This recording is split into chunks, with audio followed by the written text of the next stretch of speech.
bienvenue dans le royaume intérieur. Je suis votre hôte, Julie Descas. C'est encore un très grand privilège de me retourner vers Joel S. Goldsmith pour vous présenter un de ses livres intitulé « Le jeu mystique ». Ce livre est d'abord sorti aux États-Unis sous la forme de lettres mensuelles envoyées aux étudiants, par Lauren Sanclair, en 1966. Puis il fut diffusé en livre en 1971.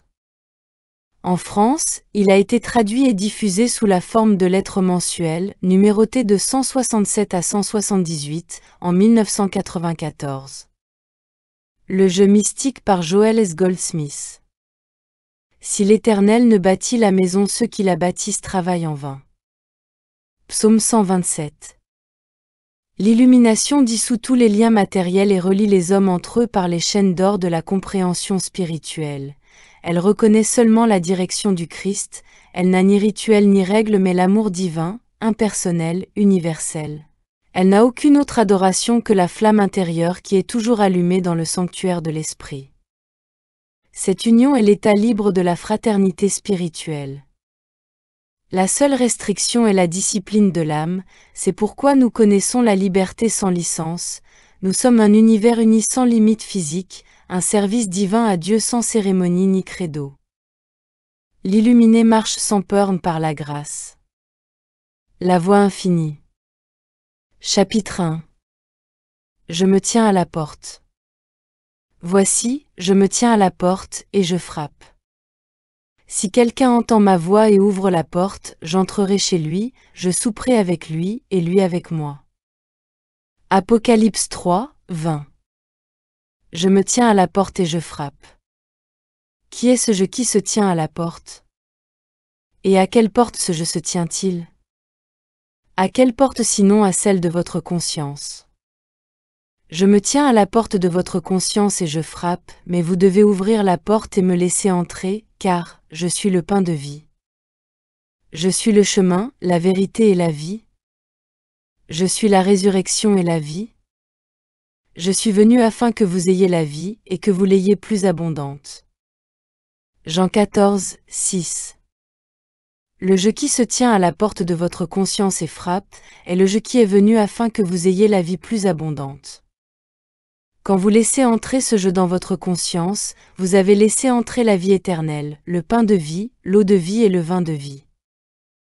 Vous avez laissé entrer dans votre conscience le pouvoir de résurrection, la résurrection de votre corps, de votre foyer, de votre mariage, de votre fortune et de vos affaires.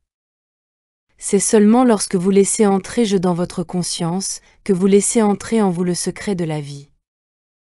Quand vous reconnaissez que ce je au milieu de vous est puissant, vous ne parlez pas d'un homme ou d'un quelconque individu, vous parlez du je. Fermez les yeux et dites doucement au-dedans de vous, en silence, de façon sacrée et secrète, le mot « je ». Je. Je. Je. Je. Je.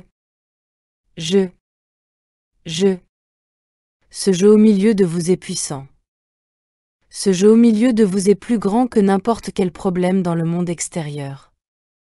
Ce je au milieu de vous est venu afin que vous ayez la vie et que vous l'ayez plus abondante. Ce je est avec vous depuis, avant qu'Abraham fût, attendant que vous le reconnaissiez. Ne savez-vous pas que vous êtes le temple de Dieu? 1 Corinthiens 3, 16. Ne savez-vous pas que le nom de Dieu est je, où je suis, et que vous n'êtes le temple de Dieu que lorsque vous avez laissé entrer je dans votre conscience et l'avez maintenu là de façon secrète, sacrée, douce et paisible, de sorte qu'à tout moment vous pouvez fermer les yeux et vous souvenir simplement de je. Ce je qui est au milieu de moi est vie éternelle. Ce je qui est au-dedans de moi est le je qui est puissant. Quand Jésus parle du Père au-dedans, et quand Paul parle du Christ qui demeure en lui, il parle du je suis, le je même que vous êtes, le je que vous venez d'annoncer, qui est au milieu de vous. Le sens personnel de « je » est le je divin. La manière d'éviter de souffrir d'une dose d'égotisme est de faire la différence entre le « je » égotiste, le « je » qui croit qu'il a un pouvoir, qu'il a une sagesse suffisante pour diriger le monde, ou même une sagesse suffisante pour diriger sa propre vie, et ce je au milieu de chacun de nous, ce doux je, que vous prononcez est de vous souvenir que vous ne pouvez pas utiliser ou influencer Dieu, mais, qu'en vous abandonnant à ce jeu divin, Dieu peut vous utiliser. Dieu peut vous influencer, vous guider, vous diriger, vous nourrir, vous habiller et vous loger. Votre Père céleste, le jeu que vous êtes, sait que vous avez besoin de ces choses, et c'est son bon plaisir de vous donner le royaume. C'est pourquoi, si l'ego s'impose à vous de sorte que vous croyez, ne serait-ce qu'un instant, que Dieu est soumis à votre volonté, souvenez-vous vite que ce n'est pas votre volonté qui doit être faite, mais la volonté de Dieu. Et que la volonté de Dieu ne peut être faite que dans la mesure où vous cédez à ce jeu qui est au-dedans de vous. Le pouvoir de résurrection de jeu. Quand vous maintenez le mot « je » dans votre conscience, aucun mal ne peut s'approcher de votre demeure, et même si vous étiez crucifié, vous seriez ressuscité. Si le temple de votre corps était détruit, en 3 jours je le rebâtirai. Je le rebâtirai, pas le sens personnel de « je », mais je le rebâtirai. Votre petit « je » doit être tranquille, afin que ce jeu au milieu de vous puisse accomplir ses puissantes œuvres. Si votre entreprise était perdue, si votre maison ou votre famille était perdue, en 3 jours, pas littéralement 3 jours sans doute, mais dans un court laps de temps, je au milieu de vous la reconstruirai, à la seule condition que vous soyez tranquille, que vous ne résistiez pas au mal, que vous ne combattiez pas le danger qui vous menace, et que vous laissiez ce jeu que vous êtes, ce jeu qui est votre véritable identité, prendre le relais. Que le problème vienne sous forme de péché ou de maladie, de pénurie ou de sécheresse, de dépression ou de récession économique, il n'a que le bras de chair. Parfois, le mesmérisme du monde est si fort, que presque n'importe quel individu peut subir son influence. Mais tant qu'il maintient son unicité avec la source de vie qui est je suis, même si son temple était provisoirement détruit, en 3 jours il serait rebâti. Libérer la gloire spirituelle. Le message de la voix infinie est entièrement consacré à laisser entrer dans la conscience la présence du Christ, et à la laisser nous transformer en nous faisant passer du sens humain de la vie au sens spirituel, et pas simplement à changer un mauvais sens humain de la vie en un bon sens humain de la vie. Notre intérêt n'est pas orienté vers cela. Notre intérêt est d'abandonner tout le sens matériel, même quand il est bon, et de recevoir en échange notre filiation divine. Le but de la voie infinie est de devenir le Fils de Dieu, pas simplement un être humain en bonne santé, un bon être humain ou un être humain dans l'abondance, mais plutôt de montrer dans notre expérience quotidienne notre nature spirituelle, ce qui nous a réellement été donné au commencement. La gloire que j'avais avec toi avant que le monde fût, la gloire spirituelle. C'est pour cela que nous prions. Je me tiens à la porte et je frappe, signifie que la présence et le pouvoir de Dieu, le Christ, se tient à la porte de votre conscience cherchant à être admis. Votre fonction est de répondre, entre, Seigneur, parle, Éternel, ton serviteur écoute. J'ouvre la porte de ma conscience afin que le Christ, le Fils de Dieu, puisse entrer, que l'Esprit soit sur moi et que je puisse être racheté.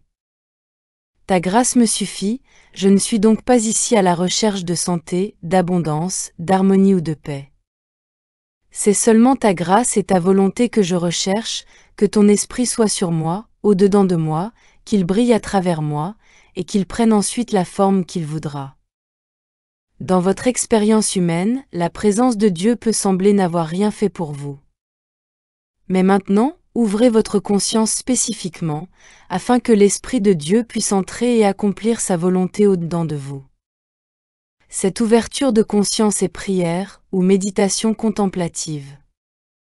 Vous contemplez la vérité, reconnaissant la présence et le pouvoir de Dieu, reconnaissant que le Seigneur se tient à la porte, attendant que vous l'invitiez à entrer et à transformer votre vie, pas comme vous voudriez la voir transformée, mais comme elle sera transformée quand l'Esprit de Dieu vous aura entièrement refait à son image et à sa ressemblance.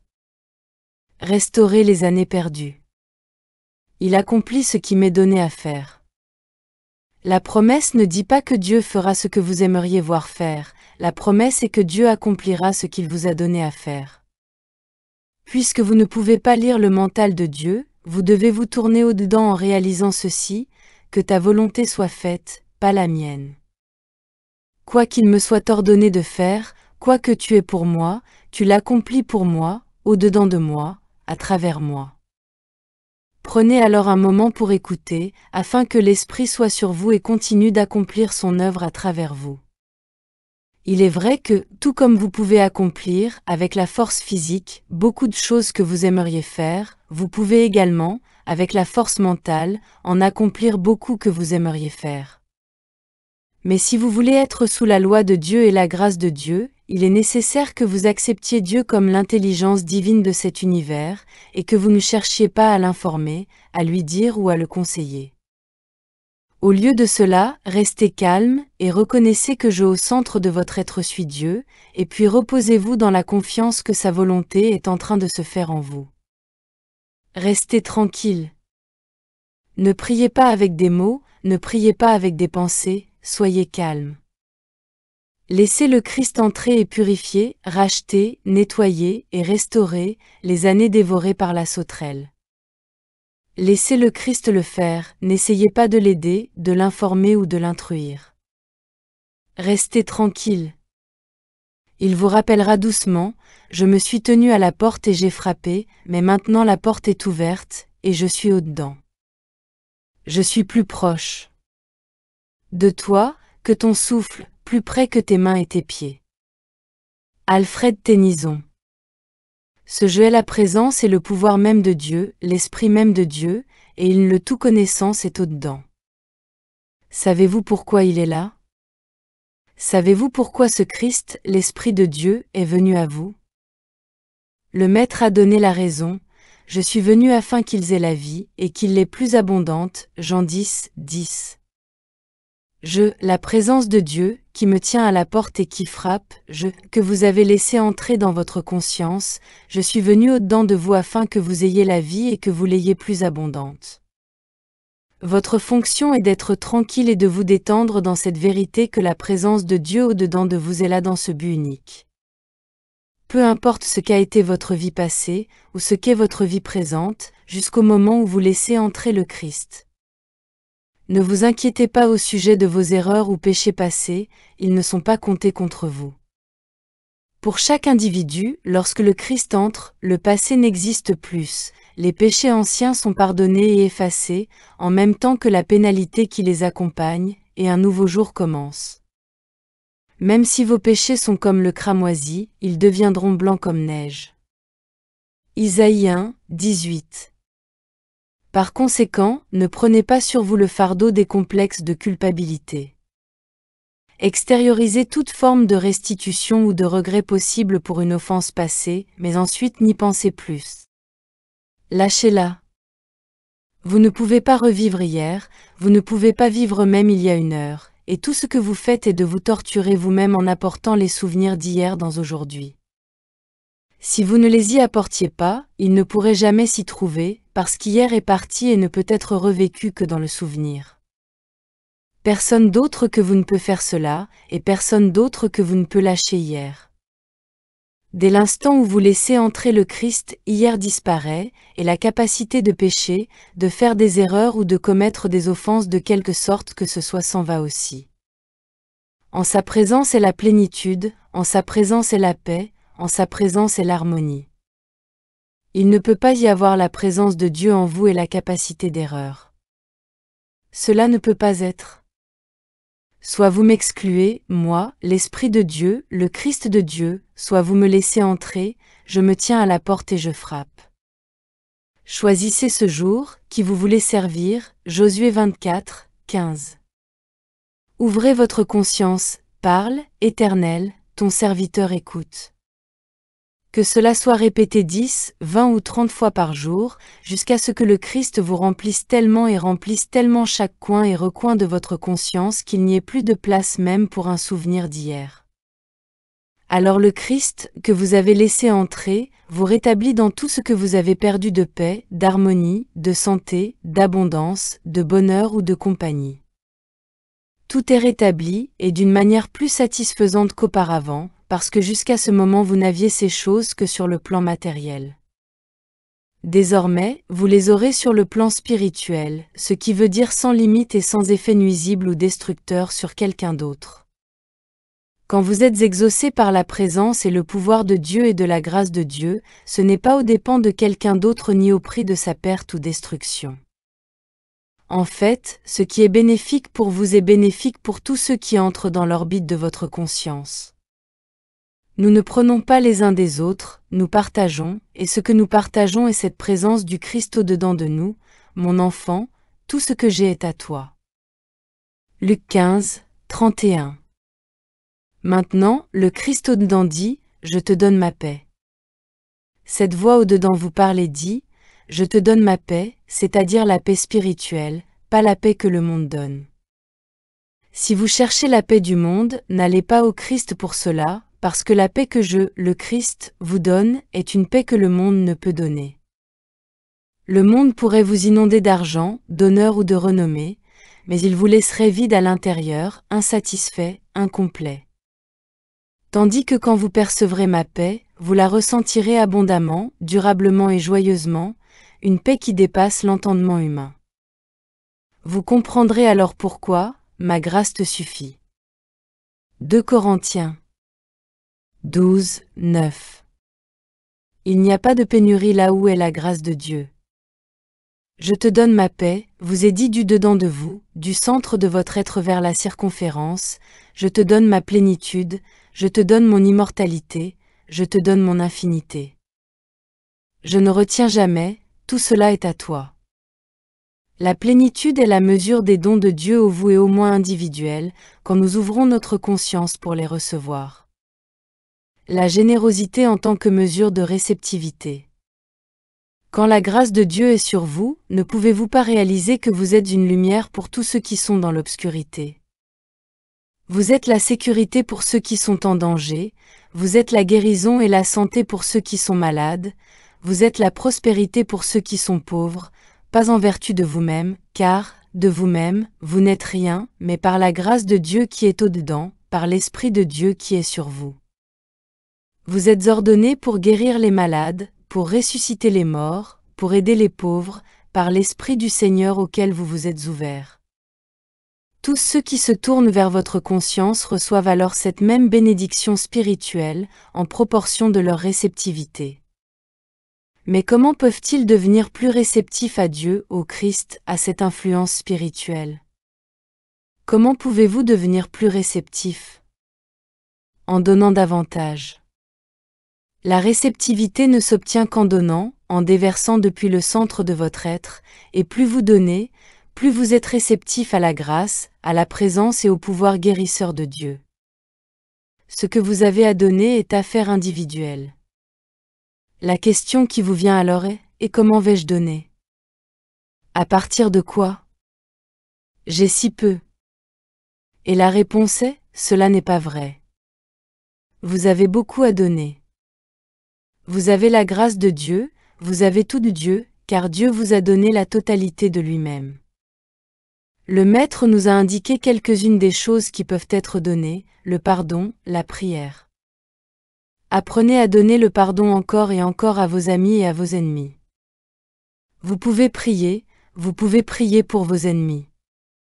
C'est une autre forme de don, priez pour que vos ennemis soient libérés des sanctions, priez pour que leur conscience s'ouvre à la lumière, priez pour que leurs péchés leur soient pardonnés, comme vous aimeriez que vos péchés vous soient pardonnés. La réceptivité est la clé de la réalisation spirituelle, et la réceptivité s'atteint par le don. Si vous avez un peu de monnaie et même plus à donner, donnez-la et partagez-la où vous voulez. Souvenez-vous cependant que donner ne consiste pas seulement à donner des choses matérielles, mais que c'est votre attitude de pardon, de bienveillance, de paix et de bonne volonté envers tous les hommes. Cela est le véritable don, la bonne volonté envers tous les hommes, libérer tous les hommes et n'en maintenir aucun dans la condamnation. Cela ne veut pas dire que vous n'êtes pas conscient des péchés qui se font autour de vous, cela veut dire que vous cessez de maintenir l'homme dans la condamnation pour ses péchés. En ouvrant la conscience, une présence entre. Il se peut qu'au début vous n'en soyez pas conscient comme d'une présence réelle, mais vous le deviendrez finalement, parce que c'est une présence, c'est un esprit. Ce n'est pas quelque chose que vous voyez, entendez, goûtez, touchez ou sentez, mais vous en faites l'expérience, et quand cette présence vous envahit, elle apporte la guérison de l'esprit et du corps. Elle apporte la purification à un sens moral décadent, elle apporte avec elle une plus grande intégrité, elle vous lave des pensées et des sentiments négatifs qu'aucun d'entre nous n'aime avoir, mais qu'ont même les meilleurs d'entre nous.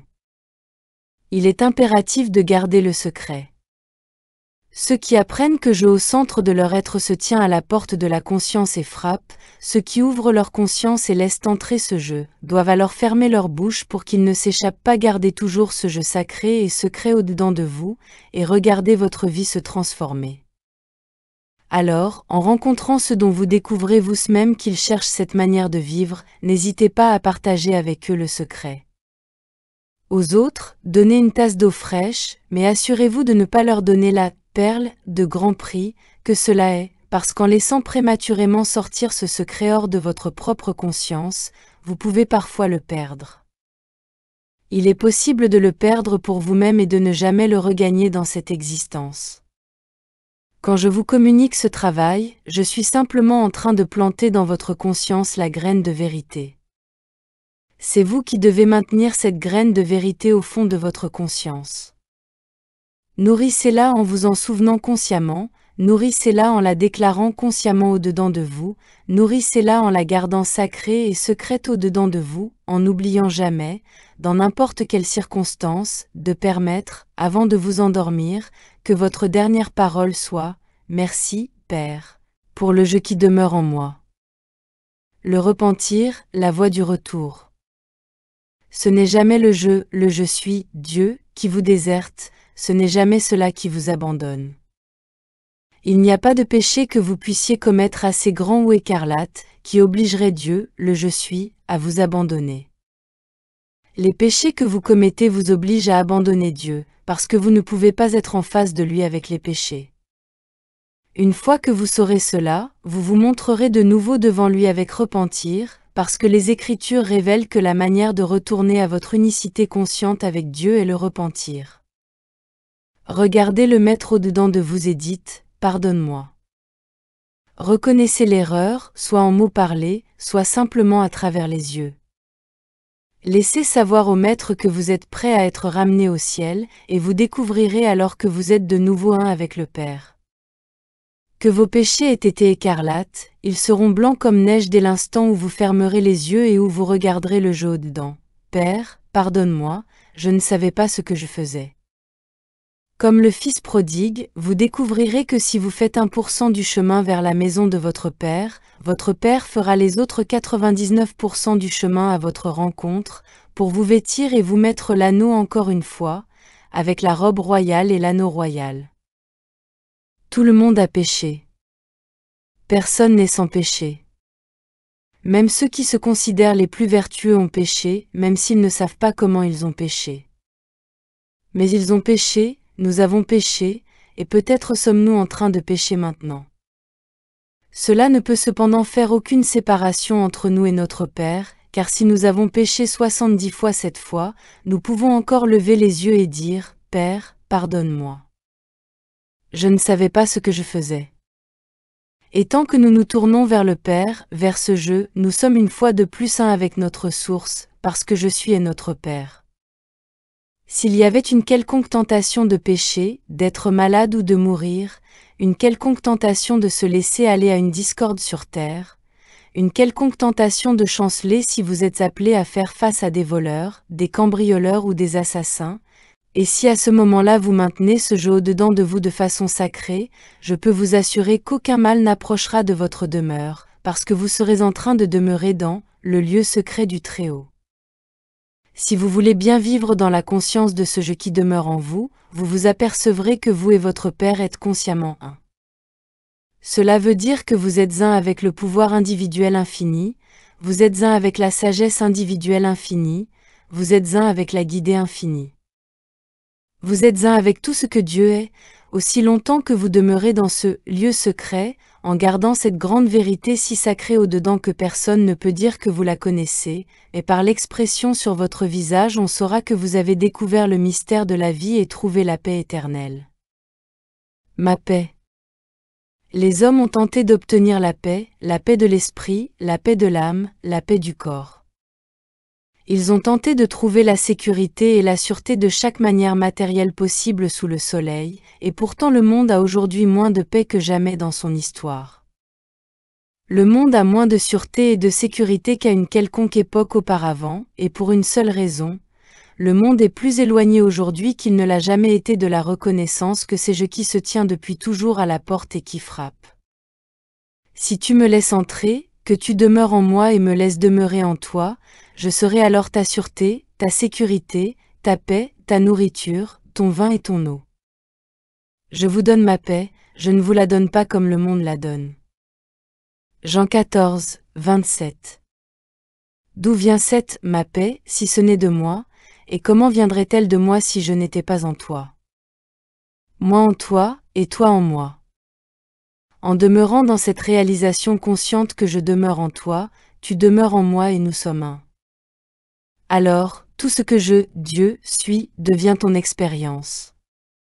Tout ce que je deviens à toi. Toute ma paix devient ta paix. Mon royaume n'est pas de ce monde. Jean 18, 36. Mon royaume, le royaume du je que je suis, mon royaume, le royaume Christ, le royaume spirituel, n'est pas de ce monde point. Mes pensées ne sont pas vos pensées, et vos voix ne sont pas mes voix. Isaïe 55, 8. Je vous donne ma paix parce que je suis au-dedans de vous, et vous êtes au-dedans de moi, car nous sommes un. Tout cela est ce je qui vous parle, le je même qui frappe depuis toujours à la porte de votre conscience, cherchant à entrer depuis, avant qu'Abraham fût. Quand vous laissez entrer ce je dans votre conscience, alors tout ce que le je est, vous l'êtes aussi. Tout ce que le je a est à vous. C'est pour cette raison qu'en nous retrouvant ensemble dans un but spirituel, nous pouvons partager les uns avec les autres. Toute part de grâce divine qui touche une conscience fait immédiatement partie de la conscience de tous ceux qui sont réceptifs. Nous sommes rassemblés dans un seul lieu, en un seul mental, en un seul esprit, tous d'une seule maisonnée. Quand l'Esprit Saint descend sur l'un de nous, il touche la pensée réceptive de tous ceux qui sont présents, car nous sommes une seule famille. Ce qui nous unit et fait de nous une famille est d'avoir laissé entrer dans notre conscience le je qui se tenait à la porte et frappait. Ouvrez la porte de la conscience du monde. Tout le mal du monde s'est produit à cause d'un sens de séparation de Dieu.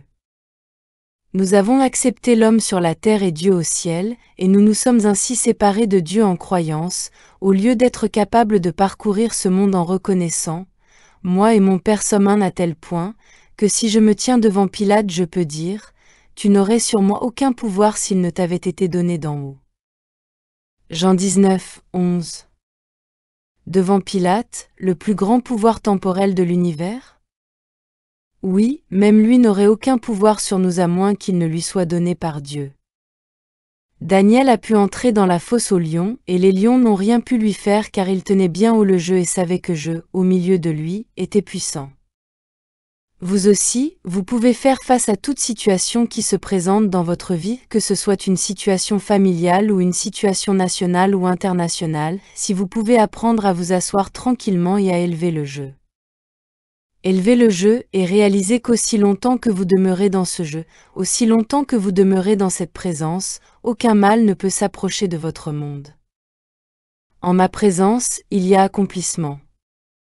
En ma présence, il y a la plénitude de la lumière, et tant que vous avez cette présence élevée en vous, non seulement le mal ne peut approcher de votre demeure, mais il ne peut approcher de votre monde tout entier. Nous n'avons pas besoin d'attendre que 3 milliards de personnes connaissent cette vérité pour sauver le monde. Une petite poignée d'entre nous peut soutenir ce jeu, peut vivre avec ce jeu au-dedans et se tenir devant le monde avec cela. Regardez les maux de ce monde se dissoudre, les maux chez les ennemis personnels, les ennemis nationaux et internationaux. Mais pour être témoin de cela, quelqu'un doit lever la bannière de jeu, quelqu'un doit laisser entrer le jeu qui frappe à la porte de la conscience de ce monde entier, cherchant à y pénétrer. Allons maintenant au-delà de chacun de nous individuellement, et souvenons-nous que ce jeu qui frappe à la porte du monde entier en cet instant et demande à entrer est Dieu. Ce que nous devons faire, un petit groupe d'entre nous, est d'ouvrir ce monde à la présence de Dieu. Ouvrez la porte et dites, Père, entre, car en ta présence il n'y a pas de guerre. En ta présence il y a la paix. En ta présence il y a la plénitude. Ouvrez la porte de votre conscience. Ouvrez la porte de cet univers et laissez entrer Dieu, car ce monde ne souffre que d'une seule chose, l'absence de Dieu. Pendant tout ce temps, la présence de Dieu, est en train de nous dire, je me tiens à la porte en demandant, en priant de pouvoir entrer. Tout ce que nous avons à faire est d'ouvrir notre conscience et de dire, Père, entre. Entre dans ce monde, entre dans la conscience humaine. Reconnaissons qu'il y a un jeu qui frappe à la porte de ce monde. Ouvrons la porte et laissons entrer Dieu, et vous verrez bientôt à quelle vitesse les péchés, les maladies, les carences et les limitations de ce monde disparaîtront. En ma présence est l'accomplissement. Je vous donne ma paix, mais comment puis-je vous la donner si vous ne me laissez pas entrer dans votre conscience? Comment puis-je vous la donner? Ouvrez la porte de votre conscience, ouvrez la porte de la conscience de ce monde et laissez entrer le Père. Puis contemplez cette influence silencieuse, sacrée et secrète, tandis qu'elle imprègne toute la conscience humaine et révèle finalement la paix. La paix ne viendra pas par l'homme. La paix ne viendra pas par des traités. La paix ne viendra pas par l'armement. La paix ne viendra pas par le désarmement. La paix ne viendra qu'en ouvrant la porte de la conscience et en me laissant entrer, moi, le Père. Chapitre 2, le dévoilement. Moïse a reçu une révélation de vérité absolue. Ce fut, en fait, une révélation de la vérité finale et ultime, et la preuve en est que par cette vérité il fut capable de faire sortir les Hébreux de l'esclavage et de les conduire jusqu'à la terre promise, sans l'aide d'armées ou de réserves de nourriture, mais entièrement sous la grâce de Dieu. Cela est l'une des plus remarquables démonstrations de la grâce de toute l'histoire religieuse. Ce fut une libération massive de gens, accomplie sous la grâce de Dieu, sans la force des armes et sans même une activité organisée. Seul le dévoilement de la vérité ultime pouvait donner de tels fruits. Mais après cette grande expérience, la vérité fut de nouveau voilée, et ce n'est que des siècles plus tard que le Maître, le Christ Jésus, enleva le voile et révéla de nouveau la vérité. Cette vérité lui permit de guérir, d'approvisionner, et aussi de transmettre à ses disciples et apôtres la capacité de guérir et d'apporter la liberté, de sorte que pendant 300 ans après le ministère de Jésus sur terre, la vérité dévoilée fut connue. Et de plus en plus de gens furent libérés parce qu'ils connaissaient la vérité. Vers l'an 300 de notre ère, cependant, la vérité fut de nouveau voilée, et elle a été gardée si bien voilée qu'aucune religion connue de l'homme n'a révélé cette vérité pendant les quelques 1700 années écoulées. Il est vrai qu'elle a été en partie connue ici et là dans les temps modernes, mais dans l'ensemble la vérité est demeurée voilée. La vérité ne peut être connue que par ses fruits. C'est uniquement de cette manière que vous pouvez savoir si oui ou non un enseignement ou une religion est vérité. Si un enseignement libère ceux qui le suivent, physiquement, mentalement, moralement et financièrement, s'il apporte une plus grande liberté et harmonie dans leurs relations humaines, s'il les rend moins soumis à la règle de l'homme, aux caprices de la nature ou aux lois de la matière et du mental, vous saurez alors qu'ils s'approchent de plus en plus de la vérité. À leurs fruits vous les reconnaîtrez. Le Maître a fait très clairement ressortir qu'à certaines conditions, l'homme porterait des fruits en abondance. À d'autres conditions, il serait comme une branche d'arbre qui est coupée, se dessèche et meurt. Vous devez vous-même juger si oui ou non les gens de ce monde ont porté des fruits en abondance dans les 1700 ans passés, ou bien si une génération après l'autre a été comme la branche qui se dessèche et meurt. L'esprit ne peut pas être personnalisé. Qu'est-ce que la vérité? Quel est le voile placé sur la vérité, qui agit pour nous maintenir esclaves de l'ignorance et de la peur? Qu'est-ce que la vérité? Si vous étudiez les religions du monde, et si vous remontez attentivement aux révélateurs originels de chaque enseignement, vous découvrirez qu'il n'y a qu'une seule vérité, et que chacun de ces révélateurs a reçu et enseigné la même vérité. Que ce soit l'enseignement de Krishna, du Bouddha, de Shankara, de Moïse ou de Jésus, vous découvrirez que c'était toujours la même vérité. Elle n'a jamais dévié. Puis, si vous poursuivez votre recherche pour savoir pourquoi et comment ces révélations furent voilées et quelle sorte de voile fut mis sur elles, vous découvrirez que c'était le même voile, et que dans chaque cas la même méthode fut utilisée pour cacher la vérité. Chaque fois que la vérité a été révélée, ceux à qui elle était révélée ont identifié la vérité avec le nom du révélateur et l'ont adoré.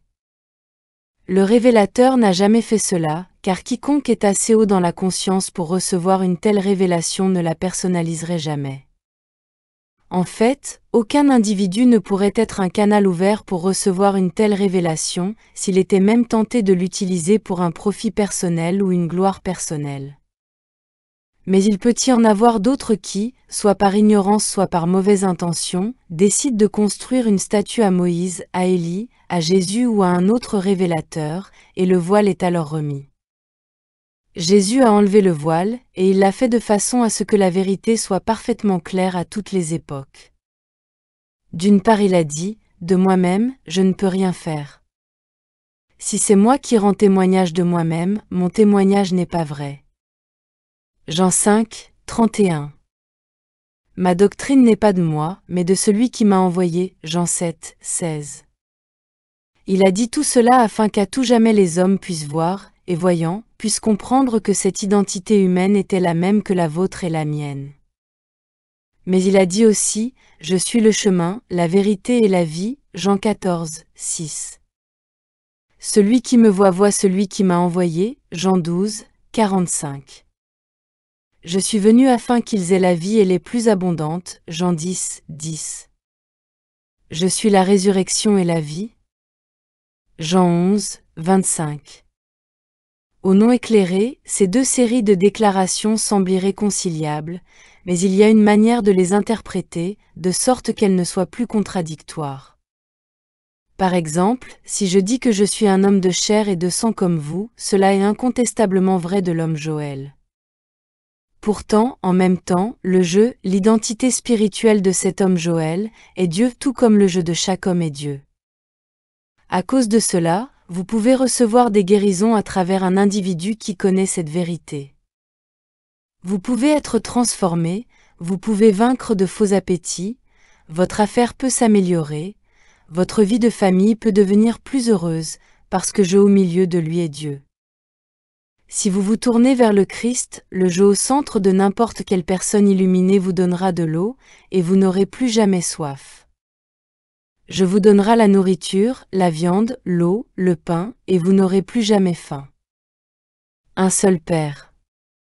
La révélation finale qui doit à tout jamais enlever le voile et vous montrer la vérité réelle, est la déclaration du Maître, n'appelez aucun homme sur la terre votre Père. Matthieu 23, 9. Cela écarte la prétention qu'il était le seul enfant de Dieu et que lui seul était divin, et vous révèle que votre vraie source, votre Créateur réel, est le même que celui de Jésus ou de Gautama le Bouddha dont on a dit également qu'il avait été conçu de façon immaculée. Par conséquent, si vous pouvez accepter la révélation de Jésus-Christ que l'Esprit seul est votre Père, votre Créateur, nous sommes alors frères et sœurs du Christ et en Christ, nous sommes membres d'une seule maisonnée, une seule famille avec Dieu, le Père, et nous les enfants. Nous sommes héritiers et co-héritiers. Alors prêtez l'oreille à ceci, moi et mon Père, nous sommes un. Jean 10, 30. Mais le Maître a dit aussi, n'appelez aucun homme sur la terre votre Père. Que devez-vous donc dire? Vous et votre Père devez aussi être un. Ainsi, que vous soyez juif ou gentil, oriental ou occidental, blanc ou noir, pauvre ou riche, important ou humble, si vous acceptez la vérité du message « Moi et mon Père, nous sommes un », cela signifie que votre relation avec Dieu est l'unicité, quelle que puisse être votre démonstration immédiate de cette vérité. Je individualisé. Quand il vous sera donné le courage de reconnaître votre véritable identité, vous commencerez à comprendre la nature de ce message, qui tient en un seul mot, je. Vous détournerez le regard de « l'homme dont le souffle est dans les narines » Isaïe 2, 22, et vous apprendrez à vous réveiller joyeusement le matin avec dans le cœur un chant de louange. Merci, Père, de cet autre jour pour prouver que moi et toi est un, de cet autre jour pour manifester ton royaume, tes richesses, ton harmonie, ta santé, pas la mienne. De moi-même, je n'ai pas de santé, de moi-même, je n'ai pas de richesse, de moi-même, je n'ai pas de vertu. Un seul est bon, c'est le jeu de mon propre être. Quand je dévoile la vérité que le jeu de votre être est Dieu, le Fils de Dieu, et Christ le médiateur, l'individualisation, le lien entre je, le Père, et je, le Fils, je révèle la vérité qui vous libère. Si quelques étudiants, dans le futur, devaient prétendre que Joël est leur maître, vous reconnaîtrez ce qu'ils sont en train de faire, ils remettent le voile sur la vérité. Soit quelqu'un veut devenir riche ou puissant, soit il est très stupide. Il faut que ce soit dans un but mauvais, ou bien il faut que ce soit de la stupidité. Certains ont remis le voile sur la vérité par stupidité, par ignorance du sens du mot « je » et en le personnalisant. D'autres ont mis le voile sur la vérité par ignorance, en essayant d'adorer quelqu'un, croyant que c'était de l'humilité. Mais quelle est la véritable humilité?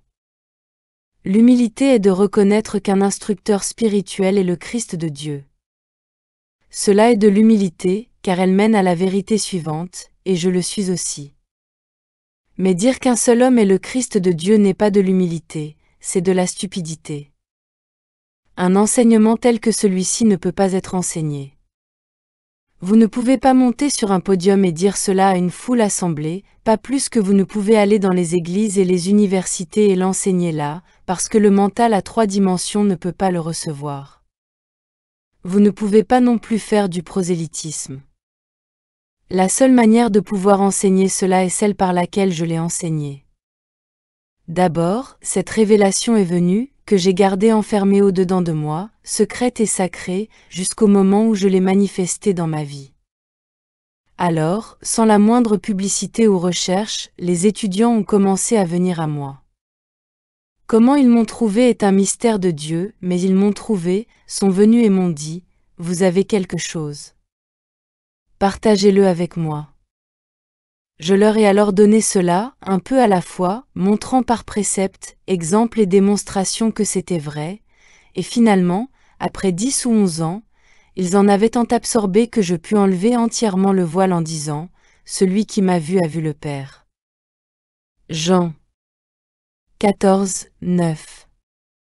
Ceux qui ont entendu cela ne sont pas partis et n'ont pas mal interprété le message, parce que pendant toutes ces années ils ont vu que je ne m'étais pas distingué d'eux, mais que j'avais révélé que chaque vérité dite au sujet de Jésus-Christ, ou de l'un des saints ou sages du passé ou du présent, est la vérité à réaliser au sujet de chaque individu.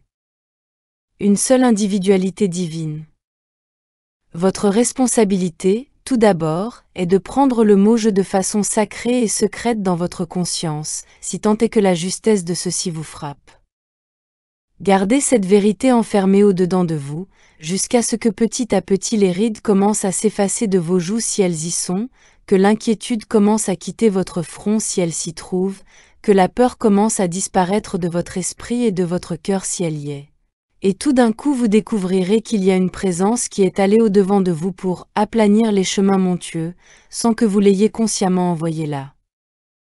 Cela peut prendre 1 mois, 1 an, ou 10 ans, avant que vous ne puissiez briser la croûte du sens personnel et finir par entendre cette petite voix tranquille au-dedans de vous-même, mais quand vous l'entendez, elle vous dit « Sois tranquille, et sache que je suis Dieu ». Elle ne dit pas que Joël ou Marie est Dieu. Non, non. Elle ne dit pas que Guillaume ou Robert est Dieu, ou Mildred. Elle dit toujours je. Et savez-vous ce qu'elle dit d'autre? N'aie pas peur, car je suis avec toi. Je ne te quitterai et ne t'abandonnerai jamais. N'aie pas peur. Que vos péchés soient écarlates, dès l'instant où vous reconnaissez le jeu au milieu de vous, vous êtes blanc comme neige. Vous découvrirez alors pourquoi l'Écriture souligne que Dieu n'est pas dans la tempête, Dieu est dans la petite voix tranquille. Où est la petite voix tranquille? Le Maître nous dit que la demeure de Dieu n'est ni ici, Ni là-bas, ni sur des montagnes saintes ni dans des temples saints, mais au-dedans de vous. C'est là qu'est la petite voix tranquille, au-dedans de vous. Si vous êtes le meilleur être humain sur la face de la terre, vous n'êtes pas plus près du ciel que le pire. Aucun être humain n'entrera dans le royaume de Dieu, même s'il est aussi bon que Jean-Baptiste. Le plus petit de ceux qui reconnaissent leur unicité avec le Père est plus grand que Jean-Baptiste, même s'il était le plus grand prophète hébreu. Pourquoi ? Parce qu'il avait encore un Dieu séparé et distinct de lui-même. Il se tournait encore vers quelqu'un d'autre comme étant la lumière du monde, au lieu de dire « Ah, oui, bien sûr ». Il est la lumière parce qu'il a reconnu la lumière et qu'il nous révèle « Allez, et faites de même ». La vérité dévoilée, à chaque époque, a toujours été la révélation que je suis lui, il n'y a personne d'autre. Il n'y a qu'un seul ego, qu'une seule individualité, le je suis que je suis, ce je au milieu de nous, l'individualité divine de vous et de moi. Le voile a toujours été mis quand ce titre a été posé sur une personne, et que toutes les autres ont été considérées comme des vers de terre, alors que la vérité est que je est Dieu lui-même. Cela ne ferait aucune différence si vous faisiez allusion au je en tant que le Fils de Dieu, parce que Dieu le Père et Dieu le Fils sont un. Au début, cela peut nous aider de réaliser « Je suis le Fils de Dieu, héritier de Dieu, co-héritier de toutes les richesses célestes ». Ce fut probablement dans les toutes dernières étapes de son développement spirituel, et à cause de son unicité réalisée, que le Maître a pu dire « Celui qui m'a vu a vu le Père ». Pour être sûr que personne ne s'égare, nous avertissons nos étudiants de ne jamais dire, même à eux-mêmes, « Je suis Dieu ». Il n'est même pas sage de prononcer une déclaration telle que « Je suis le Fils de Dieu ». La manière idéale est de dire simplement « Je » et de penser à ce que cela signifie. Alors, en temps voulu, quand l'oreille à l'écoute sera développée, vous entendrez la voix dire « Je au milieu de toi suis Dieu ». Je, qui suis plus proche de toi que ton souffle, suis Dieu. Quand vous entendez cela, vous avez fait le contact avec votre source. En général, si vous vous contentez de répéter les mots, vous ne les dites qu'à partir du mental ou de l'intellect, et quand ils sortent de ce mental ou intellect, ils ne sont pas vrais. C'est seulement quand ils sortent de l'Esprit de Dieu lui-même en vous qu'ils sont vérité. Demeurez secrètement dans la vérité de votre état d'être je. Cette époque-ci est celle où la vérité est en train de se révéler en nous, à nous et à travers nous. Cette époque-ci. Ce message n'est pas à moi, je ne l'ai pas inventé, découvert ou créé. Ce fut une révélation, et elle est en train de faire le tour du monde par elle-même. En outre, cette vérité qui se révèle maintenant dans la conscience, se révèle non seulement dans ma conscience mais aussi dans la vôtre, et pas à travers ma seule conscience, mais aussi à travers la vôtre. Vous n'avez pas besoin d'en parler, vous n'avez pas besoin de la prononcer, vous n'avez pas besoin de faire du prosélytisme pour elle. Vous n'avez besoin que de demeurer avec elle. Demeurez avec cette parole au-dedans de vous, et vous la prêcherez dans le silence à tous ceux qui sont réceptifs.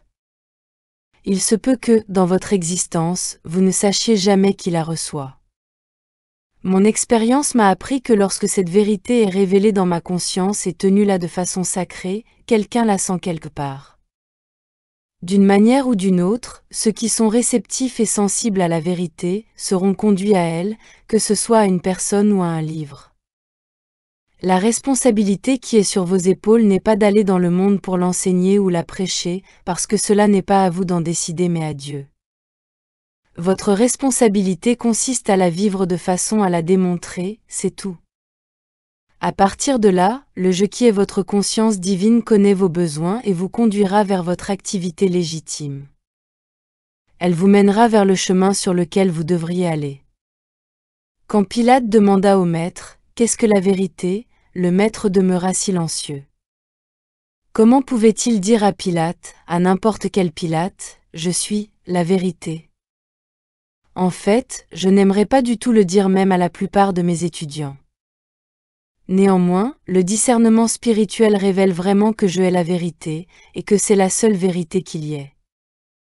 Je au milieu de vous est la vérité, je au milieu de moi, je au milieu de ceux qui sont en prison, je au milieu de ceux qui sont à l'hôpital, je au milieu de ceux qui sont en clinique psychiatrique. Je n'importe où et partout suis lui. Impersonnaliser le bien et le mal.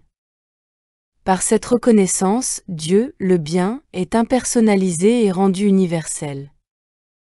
Or l'impersonnalisation est l'un des grands principes de la voie infinie. Impersonnaliser le mal, afin de ne reconnaître aucun homme, aucune femme ou aucun enfant comme mauvais. Le mal est l'activité de la croyance en deux pouvoirs, ce qui a été appelé l'esprit charnel ou mortel, et parce que nous sommes nés là-dedans, cela agit parfois en vous et en moi dans une certaine mesure, quelquefois plus grande et quelquefois moindre.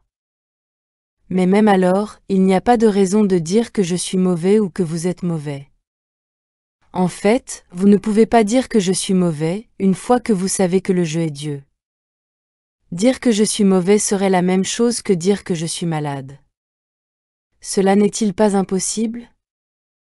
Imaginez l'enfant de Dieu malade, pauvre, mort.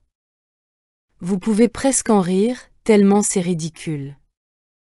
Vous pouvez penser que le manque ou la limitation se présente à vous pour vous tenter, ou bien le péché, les faux appétits ou la maladie, mais vous ne pouvez pas dire « je suis malade » ou « pauvre » ou « pécheur ». En fait, vous ne pouvez même pas dire « je suis bon » ou « je suis mauvais ». Dieu ne connaît ni bonté ni méchanceté, ni santé ni maladie, parce que je est éternité incorporelle. Demeurez dans le mot « je ». Laissez ce je demeurer en vous et reconnaissez son identité. Ne laissez jamais personne vous le voiler de nouveau. Gardez-le sacré et secret. C'est pourquoi, quand cette mission m'a été donnée, les derniers mots que j'ai reçus à mon initiation furent ceux-ci: ne cherche jamais un étudiant. Partage librement avec ceux qui viennent à toi. Cela a été la base de la voie infinie depuis son commencement, jamais de publicité n'a été faite pour elle, elle n'a jamais cherché à aller dans le monde pour le corriger, le réformer ou le changer. Elle a attendu patiemment, pendant des années, que ceux qui étaient prêts à recevoir la grâce viennent et la reçoivent.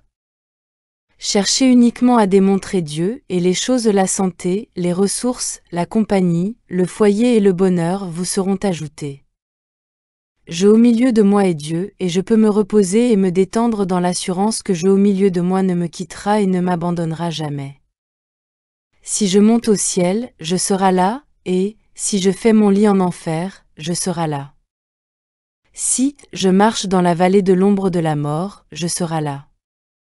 Quand vous pouvez vous reposer et vous détendre dans cette assurance, vous pouvez aller de l'avant, car il ne s'agit pas de savoir si oui ou non vous restez sur terre à tout jamais.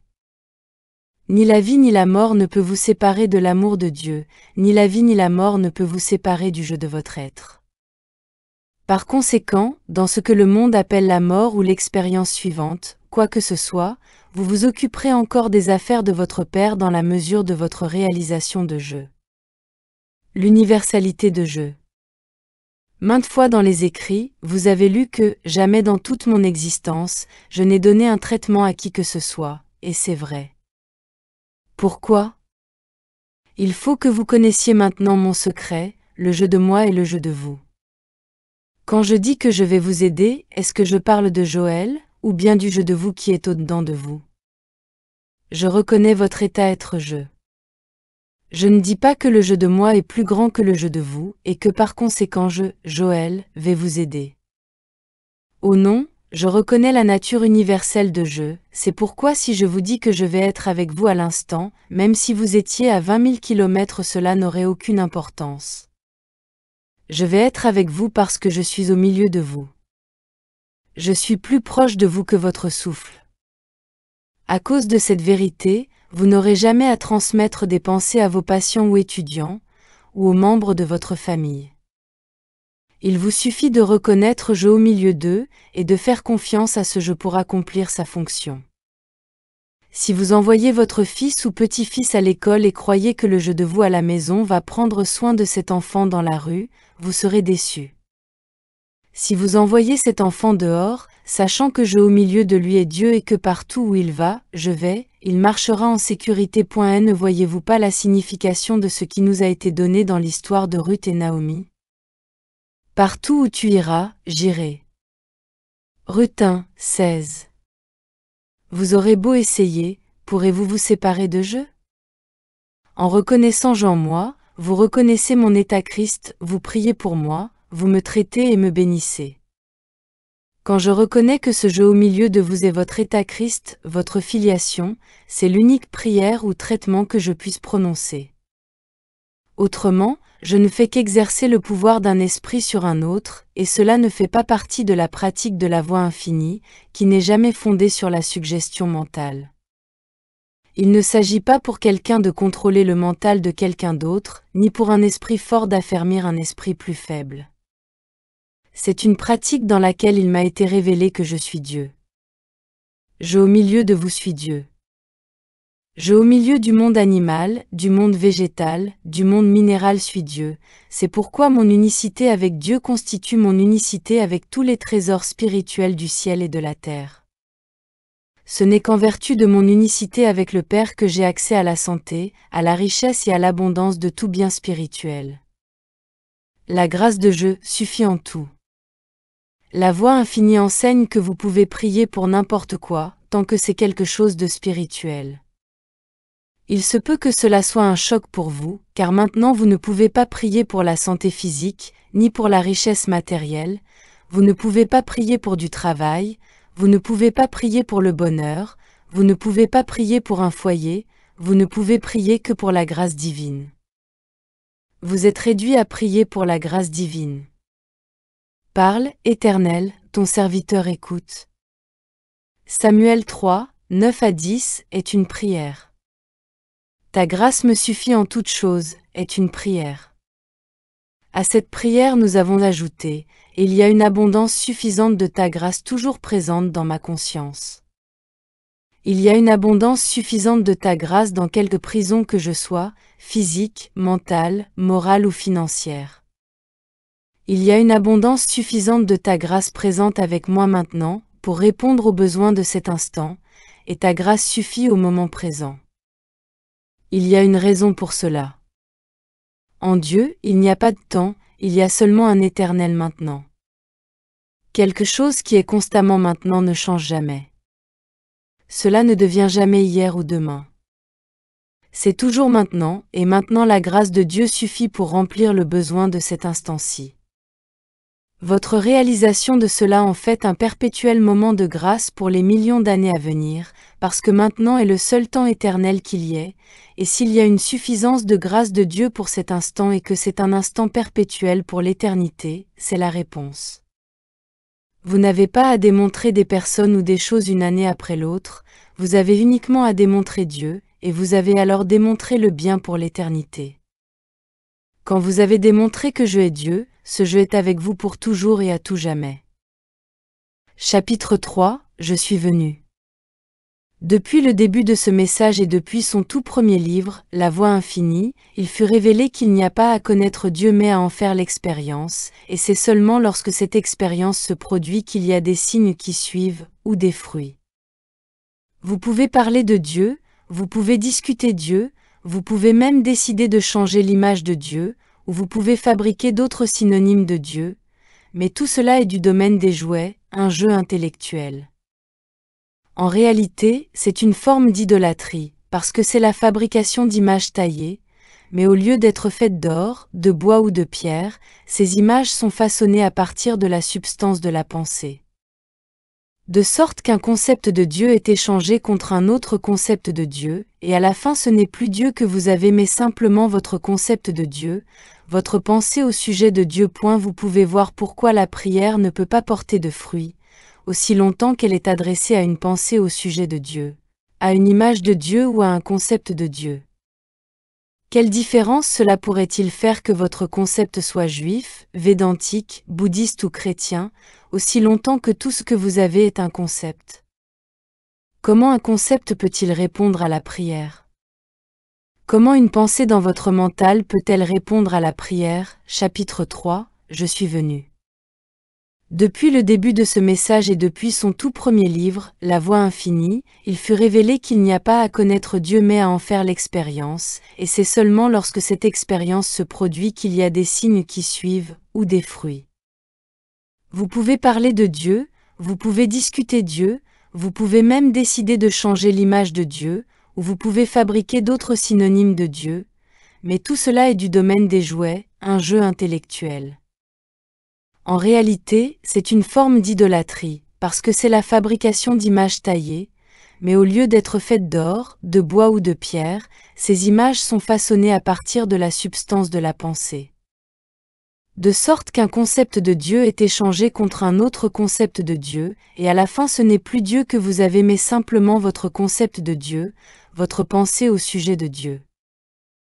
Vous pouvez voir pourquoi la prière ne peut pas porter de fruits, aussi longtemps qu'elle est adressée à une pensée au sujet de Dieu, à une image de Dieu ou à un concept de Dieu. Quelle différence cela pourrait-il faire que votre concept soit juif, védantique, bouddhiste ou chrétien, aussi longtemps que tout ce que vous avez est un concept? Comment un concept peut-il répondre à la prière? Comment une pensée dans votre mental peut-elle répondre à la prière? Une image dans la pensée n'est pas Dieu. Depuis les débuts de la métaphysique moderne, vérité est l'un des synonymes de Dieu, de sorte que lorsqu'une personne parle d'utiliser la vérité, cela est vraiment la même chose que de dire « utiliser Dieu ». Mais comment quelqu'un peut-il utiliser Dieu? S'il le pouvait, cela le rendrait plus grand que Dieu. Cela serait vrai également si le mot mental était utilisé comme synonyme de Dieu. N'utilisons-nous pas le mental? Si nous le faisons, cela ne nous rend-il pas plus grand que le mental? Considérez l'idée, entretenue dans beaucoup d'endroits, que la pensée est pouvoir. Si la pensée est pouvoir, alors la pensée est plus grande que nous, et pourtant nous sommes les créateurs de la pensée. La terminologie peut entraîner dans bien des problèmes, et changer simplement la terminologie peut nous entraîner dans plus de problèmes encore, car dire que cela n'est pas Dieu mais que ceci l'est ne revient qu'à changer un concept ou un terme par un autre. Il ne sert à rien de croire qu'un concept de Dieu a une signification spirituelle plus grande qu'un autre concept de Dieu. En enseignant que Dieu est au-delà du connaissable, Moïse a révélé une vérité à jamais valable, c'est que Dieu est incorporel et spirituel, et que Dieu ne peut donc pas être connu avec le mental. Comment, alors, allons-nous bien connaître Dieu? Une réponse donnée dans la Bible est que Dieu est dans la petite voix tranquille, et cela devrait au moins vous donner un indice, parce qu'au moment où vous n'avez aucun concept de Dieu, rien vers quoi prier, quand votre esprit est dans une attitude d'écoute complète, un réceptacle vidé de tous ces concepts, ce qui vous est alors révélé à travers la petite voix tranquille vous devient visible en tant que l'harmonie de la vie spirituelle. Cela exige cependant un grand prix. Non seulement, vous devez accepter d'être vidé de tous les concepts de Dieu, mais vous devez aussi accepter d'être vidé de toute croyance que vous connaissez les plans de Dieu, la loi de Dieu, ou la voie de Dieu pour vous.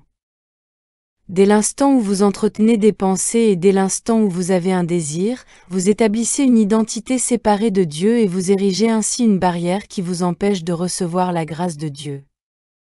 Si vous pouvez prier, je ne sais pas comment prier, ou pour quelle chose prier, mais que ton esprit intercède avec mon esprit, vous arrivez à l'attitude et altitude de prière, de réceptivité et de dévoilement la plus élevée possible. Il y a d'abondantes joies devant ta face, Psaume 16, 11, il y a l'accomplissement. Ma grâce te suffit. 2 Corinthiens 12, 9.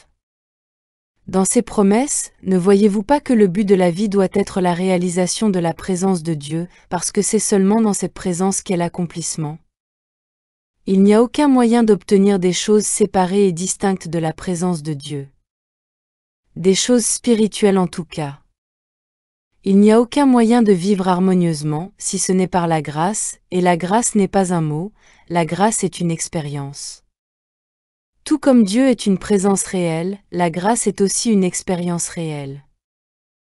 Une telle conviction ou réalisation vous amène au point de transition, qui va de la vie métaphysique consistant à s'inquiéter, à démontrer la paix, la sûreté, la sécurité, la prospérité et le bonheur, à la conscience mystique, consistant à démontrer la présence ou la grâce de Dieu, ce qui est la seule démonstration légitime sur le chemin spirituel. Tout d'abord, vous devez accepter de libérer Dieu de la responsabilité de faire votre volonté. Libérez Dieu d'avoir à exaucer vos désirs. Libérez Dieu d'avoir à changer ou améliorer une quelconque étape de votre état humain, aussi difficile qu'apparaisse la situation. Libérez Dieu, et en réalité ce n'est pas Dieu que vous libérerez, vous lâcherez vos concepts de Dieu, qui n'ont jamais eu la moindre possibilité d'exaucer vos désirs. Puisque vous ne pouvez pas connaître Dieu avec le mental, mais que vous savez vraiment que le royaume de Dieu est au-dedans de vous, alors, où que vous soyez, dans la prison du corps, dans la prison du péché, dans la prison de la maladie ou dans la prison de la pauvreté la même, allez au-dedans et adoptez cette attitude d'écoute. Vous êtes alors dans une position pour recevoir la présence et la grâce de Dieu.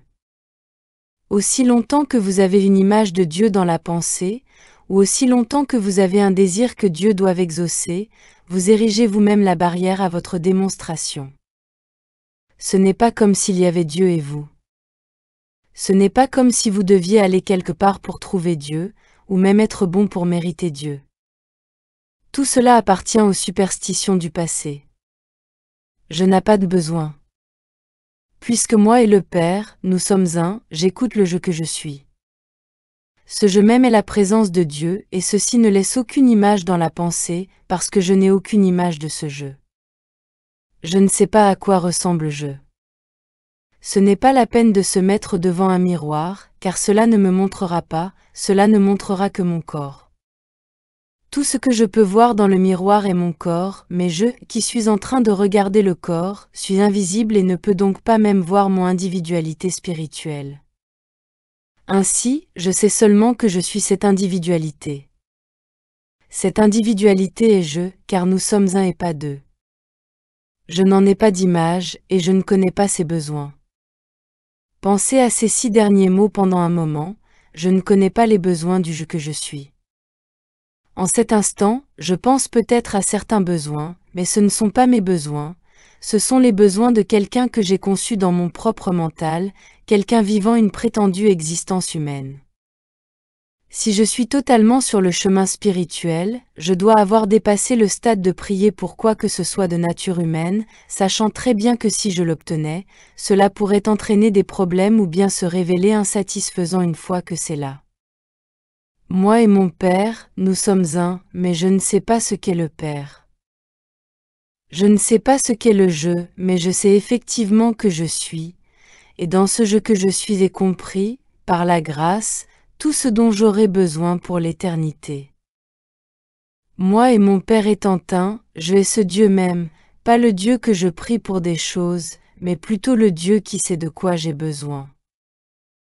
En outre, c'est le plaisir de je de me donner le royaume.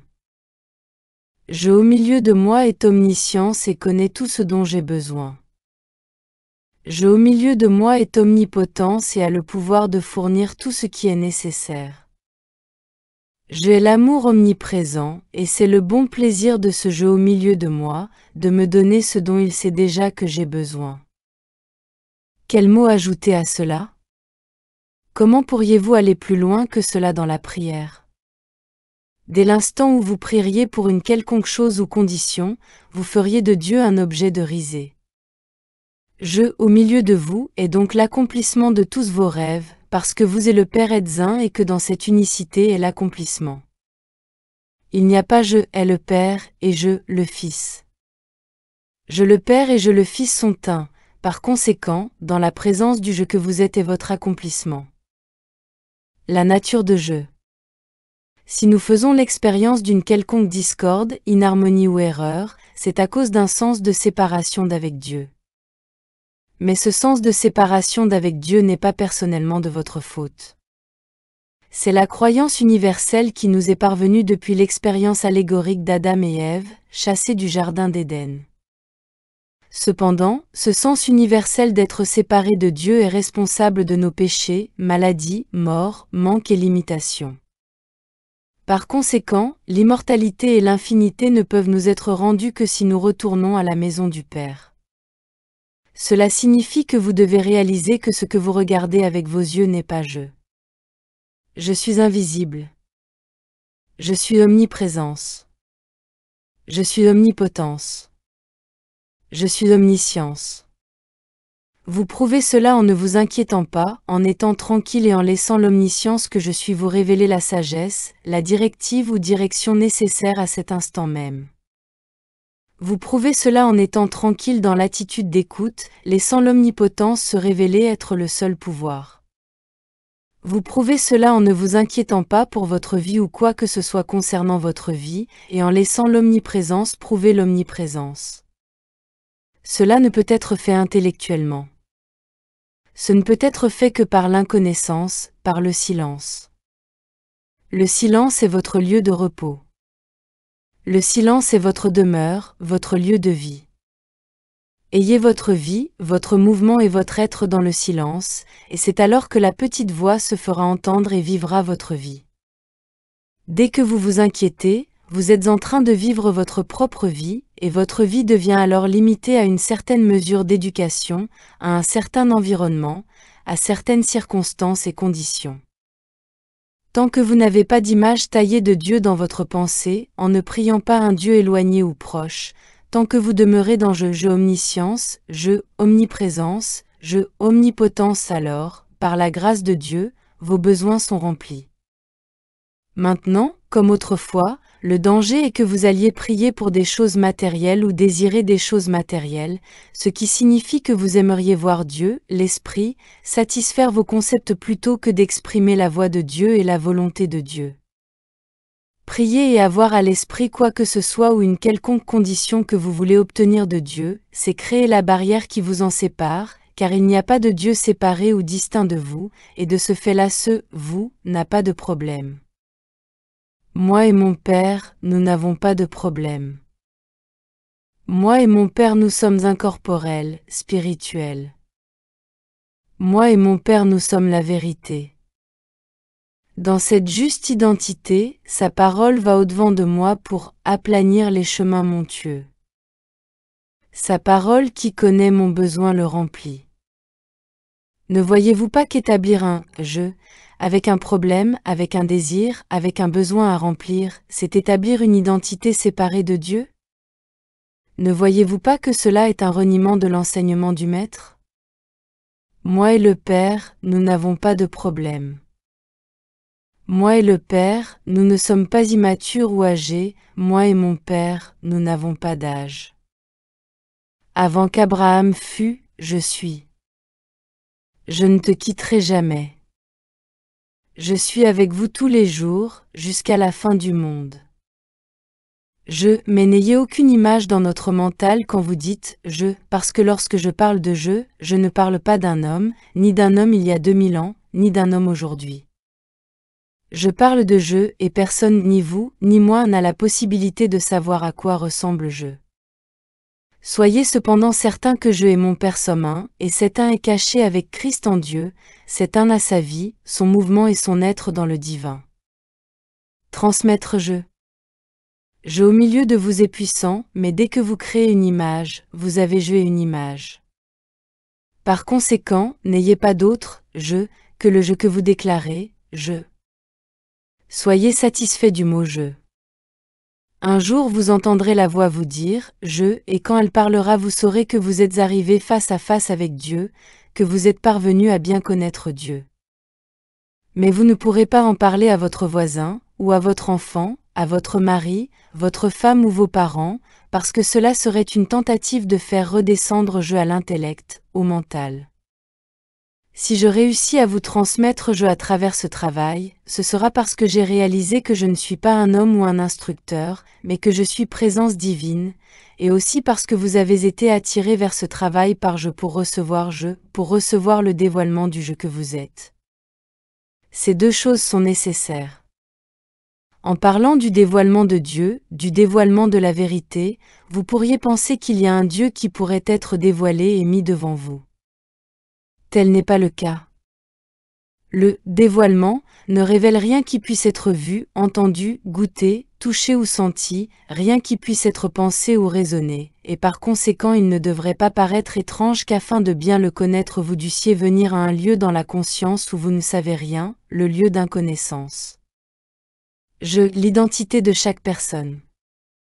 Peut-être avons-nous tous, dans le passé, aimé mère, frère ou enfant plus que moi, plus que la vérité. Cela a été une barrière. Pourquoi? Parce que mère, frère, sœur ou enfant à qui nous nous accrochons n'était pas mère, frère, sœur ou enfant, mais une image que nous portions dans notre mental, et qui, pensions-nous, avait besoin de nous.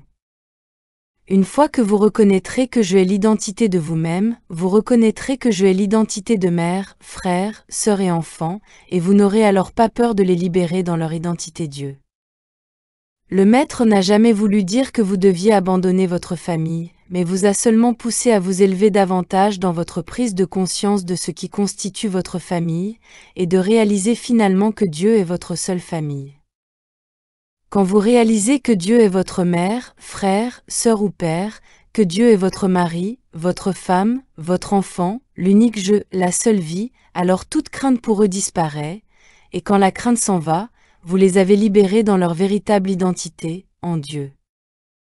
Votre amour pour eux est plus grand, leur amour pour vous est plus grand, le lien est plus grand, et le besoin est moindre, parce que chacun trouve la plénitude à partir du centre divin au-dedans.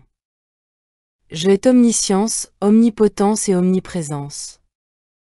Pour beaucoup d'entre nous, il a été facile d'accepter Dieu comme omnipotence, omniscience et omniprésence, sans savoir que nous nous enfermions dehors dans le blizzard. Mais je ai cette omnipotence, je ai cette omniscience, je ai cette omniprésence. Demeurez dans ce mot « je ». Que vous disiez que Dieu est omniscience, omnipotence et omniprésence, ou que Jésus est omnipotence, omniscience et omniprésence ne fait aucune différence, parce que dans l'un ou l'autre cas, vous avez placé Dieu et Jésus séparés et distincts de l'individualité que vous êtes, du je que vous êtes. Mais, quand vous réduisez tout à je et le Père somme un, et que vous savez que je est omniscience, je est omnipotence, je est omniprésence, dans cette unicité vous êtes infini en être. Dans cette unicité, le je de vous est immortalité. Vous verrez alors la différence que cela fait dans la nature de votre vie quotidienne. Vous démontrez la présence de Dieu chaque fois que vous réalisez je. Fermez les yeux, tournez-vous au-dedans avec une oreille à l'écoute, et Dieu se révélera. Dieu révélera sa présence au milieu de vous, mais vous devez ouvrir une voie, vous devez vider les vases déjà pleins, vous devez entrer dans le silence, sans concept. C'est comme si on vous demandait de dessiner une image de Mars, et que vous deviez répondre « Comment puis-je ? Je n'ai jamais vu Mars. » Bien, alors tournez-vous au-dedans, parce que vous pouvez être certain que l'omniscience, le mental de Dieu, c'est à quoi ressemble Mars et vous le révélera s'il se présente une occasion pour vous de le savoir. Rien n'est caché au mental de Dieu, qui est le mental de l'homme. Tout besoin légitime, de quelque nature que ce soit, qui apparaisse dans votre expérience, peut être immédiatement rempli tant que vous n'y pensez pas comme étant une forme matérielle. Pensez Y, comme étant la grâce de Dieu, l'omniscience de Dieu, l'omnipotence de Dieu, l'omniprésence de Dieu, l'Esprit de Dieu en l'homme, puis laissez cela prendre la forme qu'il voudra. Les images peuvent devenir une barrière. Vous ne pouvez attendre des miracles de la simple déclaration intellectuelle que « moi et mon Père, nous sommes un ». Mais vous pouvez accepter cette déclaration de vérité, puis aller au-dedans jusqu'à ce que le Père la confirme au-dedans de vous. Ils disent « Oui, en effet, je suis toi. Je suis le seul, vous, qu'il y ait. Je suis tout ce qui te constitue. Tu n'es rien que je. » Et si vous vous souvenez du nombre de fois par jour que vous utilisez le mot « je », vous saurez que cela est vérité absolue. Tout ce qui vous constitue est je, pas le sens limité de « je » que vous entretenez de vous-même, mais le je que vous êtes vraiment, l'enfant de Dieu, un avec le Père. Il est probable que le fait même que le Maître était un Hébreu a contribué à établir un sens de séparation entre le Père et son individualisation. Parce que Jésus utilisait l'image hébraïque du Père et de l'enfant, et cela nous fait toujours penser à un grand et sage parent et à un petit enfant immature, la dualité. En fait, nous ne pouvons imaginer un parent et un enfant qui soient un. Nous voyons le parent et l'enfant, et nous savons qu'ils sont deux. Même pendant que l'enfant est porté dans le ventre de la mère, l'enfant et la mère sont toujours deux, l'enfant étant quelque chose de séparé et distinct de la mère. Ainsi, cette imagerie même qui fut utilisée dans l'enseignement hébreu ancien peut être une barrière, et il est parfois nécessaire de s'éloigner de cette image du Père et de l'enfant et de s'en tenir seulement à je. Je et la vérité sont un. Je et la vie sont un. Le je sans naissance et sans mort. Voici un passage de la Bhagavad Gita, qui est rarement compris et parfois très sévèrement critiqué. Celui qui dira, voyez, j'ai tué un homme. Celui qui pensera, voyez, je suis assassiné. Ces deux ne savent rien.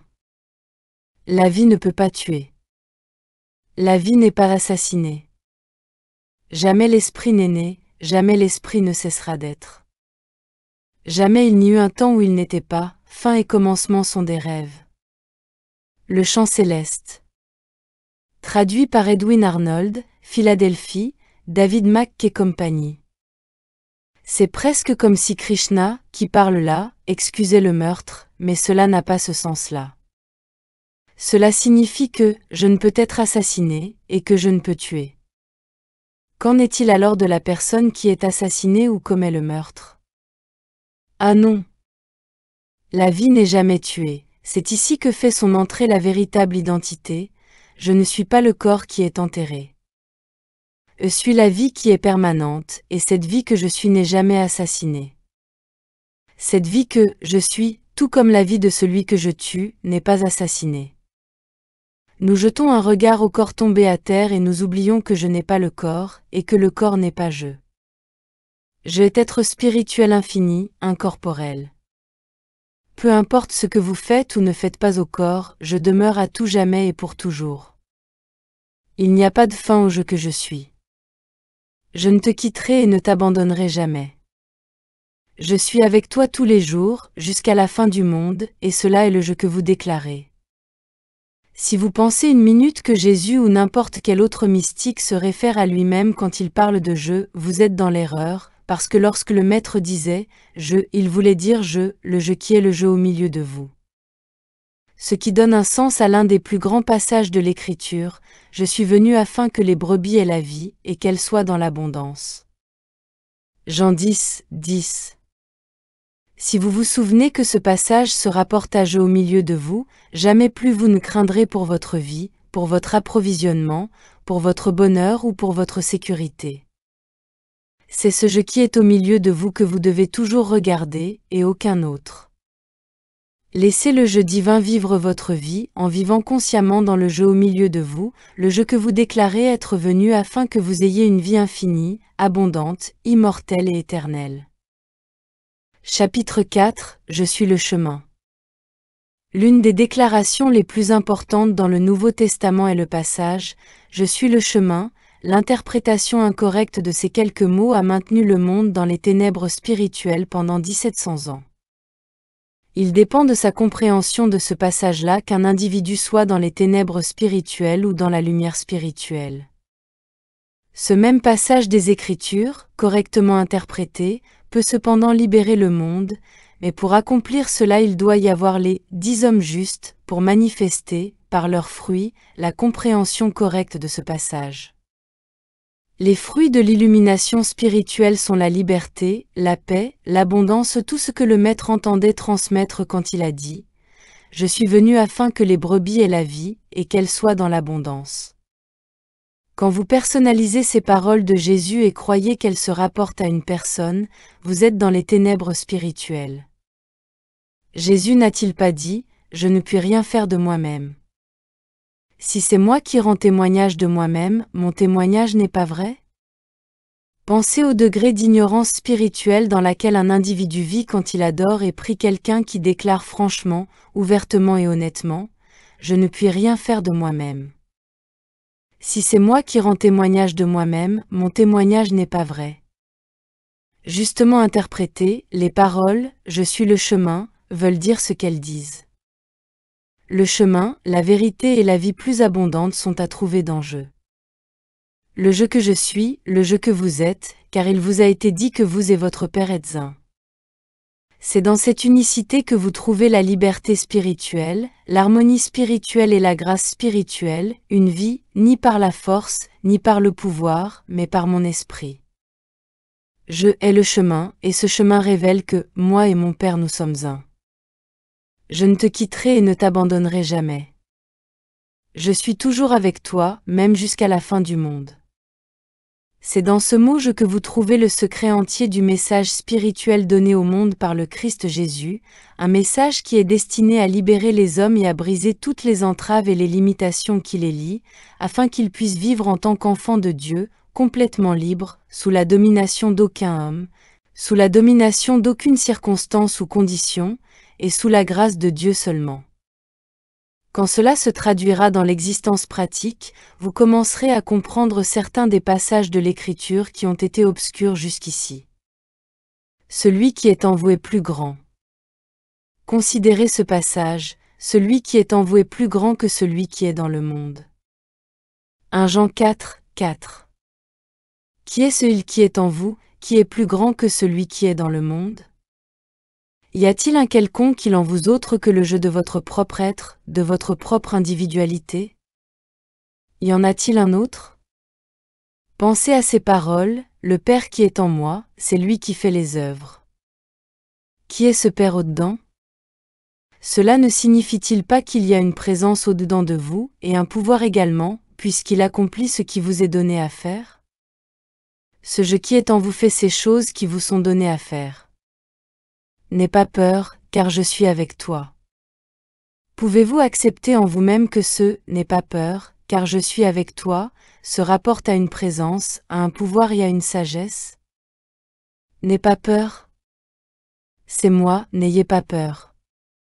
Comment pouvez-vous vous empêcher d'avoir peur à moins qu'il n'y ait l'omnipotence, l'omniprésence et l'omniscience?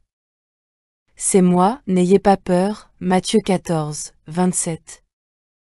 N'aie pas peur, car je suis avec toi. Ces paroles ne révèlent-elles pas qu'il y a en vous une présence, un pouvoir et une sagesse?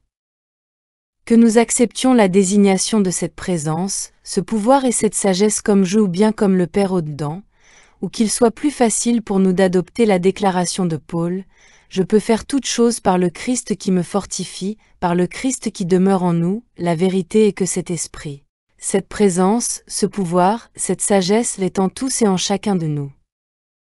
L'Esprit est le créateur de tout être.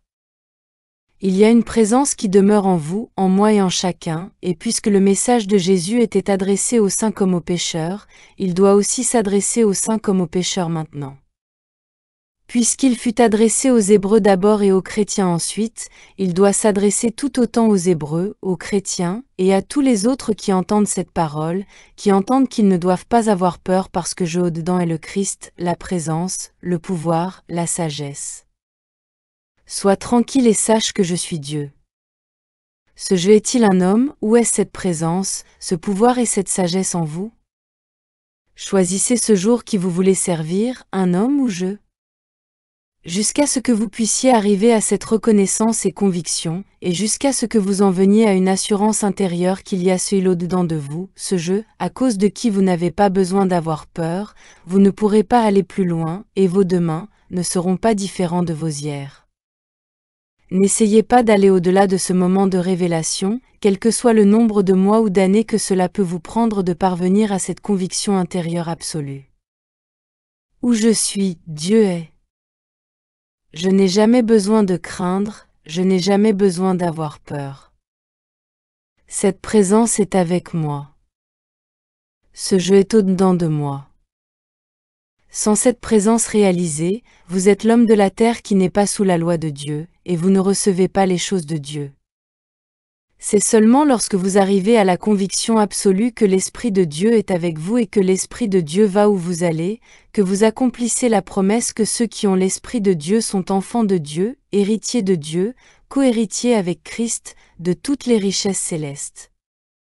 Mais, que vous le reconnaissiez ou pas, l'Esprit de Dieu est toujours avec vous, même s'il ne vous est d'aucune utilité, parce que c'est seulement à travers votre prise de conscience de cela, votre conscience de sa présence, qu'il fonctionne. L'Esprit de Dieu est au-dedans de moi et demeure en moi. L'Esprit de Dieu va au-devant de moi, pour aplanir les chemins montueux, pour me préparer des demeures.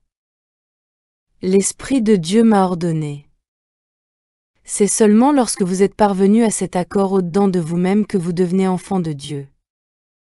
Alors, vous ne vivez plus par l'effort, mais par la grâce. Vous héritez alors votre bien. Vous ne peinez pas pour lui, vous ne luttez pas pour lui, vous ne faites pas d'efforts laborieux pour lui, vous en héritez. La prière devient une communion intérieure. Cela ne veut pas du tout dire que vous entamez une vie d'indolence, parce qu'une fois que l'Esprit de Dieu est sur vous, vous êtes appelé à accomplir la mission de Dieu pour vous, et cela entraîne plus de travail que vous avez pu en rêver. Mais maintenant, cela n'implique plus des efforts ou des luttes, et il n'y a plus de recherche de choses. C'est le miracle qui change votre concept entier de la prière, car vous ne priez plus pour les choses de ce monde. Vous ne priez plus pour le bonheur, pour la sécurité, ou pour la paix sur la terre. Votre prière est maintenant une communion intérieure permanente avec cet esprit que vous avez reconnu. Autrement dit, la nature de la prière est changée. Vous n'entretenez plus de pensée pour quoi que ce soit au sujet de votre vie humaine, parce qu'avec l'assurance de cette présence intérieure et sa promesse de vous donner la vie plus abondante, vous n'avez rien de plus à faire avec le plan de vie extérieur que d'accepter la grâce de Dieu pendant qu'elle s'écoule dans et à travers votre expérience, et vous oblige tout naturellement à partager les 12 paniers pleins avec ceux qui n'ont pas encore réalisé qu'il n'est pas besoin de lutter pour. Des paniers pleins. La seule lutte, et ce n'est pas une lutte, devrait être pour la prise de conscience que l'Esprit de Dieu, est au-dedans de vous. Les paniers pleins apparaîtront de leur propre accord. Il ne sert à rien de lutter pour la santé, même par la prière ou le traitement, une fois que vous avez réalisé que la fonction de l'Esprit de Dieu en vous est de vous donner la santé en abondance. Tant que vous vivez constamment et consciemment dans cette vérité de la présence au-dedans et de sa fonction dans votre vie et dans la vie de vos amis et de vos ennemis, vous vivez une vie de prière. Vous vivez la vie contemplative, en contemplant Dieu, en contemplant la présence de son Fils au-dedans de vous. Voyez ce que cela fait pour vous. Chaque fois que vous pensez au Fils de Dieu, vous ne reportez plus votre pensée 2000 ans en arrière, en Galilée. Maintenant, chaque fois que vous pensez au Fils de Dieu, vous réalisez immédiatement que vous êtes en train de parler du Fils de Dieu qui demeure en vous, le Christ qui demeurait en Paul des années après la crucifixion. Une vie spirituellement fructueuse consiste uniquement dans le fait de demeurer ainsi consciemment dans et à travers la présence. Je peux faire toute chose. Cela signifie-t-il que je suis grand à ce point ? Non, je peux faire toute chose parce que son esprit demeure en moi, et qu'il se fait entendre encore et encore en disant, « N'aie crainte, je suis avec toi. N'aie pas peur, je suis avec toi.